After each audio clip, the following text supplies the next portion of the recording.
নমস্কার, আপনাদের সকলকে স্বাগত জানাই চ্যানেল রূপা মুখার্জিতে।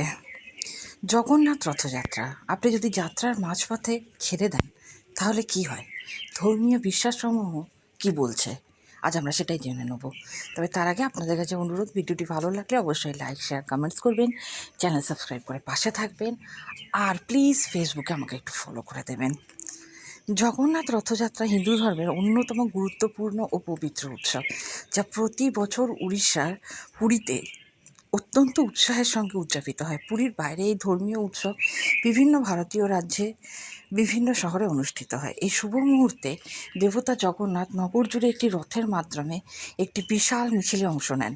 বিশ্বাসের মতে যারা এই রথযাত্রায় অংশগ্রহণ করেন তারা তাদের দুর্দশার অবসান হয় বলে মনে করা হয় এবং মুক্তির দ্বার তাদের জন্য খোলে। জগন্নাথ রথযাত্রা বলভদ্র, সুভদ্রা দেবী এবং জগন্নাথ স্বয়ং তাদের মাসির বাড়ি গুন্ডিচা মন্দিরে যাবেন। তারা 5ই জুলাই মূল মন্দিরে আবার ফিরে আসবেন।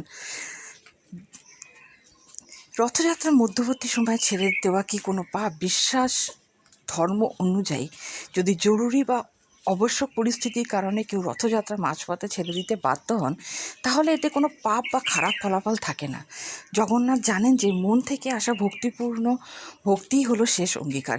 যদি কোনো ভক্ত সত্যিই যাত্রা শেষ করতে চান কিন্তু চাপ বা অসুবিধার কারণে তা করতে না পারেন, তাহলে স্বয়ং তিনি তাদের পরিস্থিতি বোঝেন। তাহলে এই অনুষ্ঠানে কি করা যাবে না? ঘরে জগন্নাথের প্রতিমা কি রাখা যায়? অবশ্যই বাড়িতে জগন্নাথের প্রতিমা রাখতে পারেন, তবে কিছু নির্দেশ আপনাকে মেনে চলতে হবে। প্রতিমাটি একটি কেন্দ্রীয় বা গুরুত্বপূর্ণ স্থানে রাখা উচিত, কোণে নয়।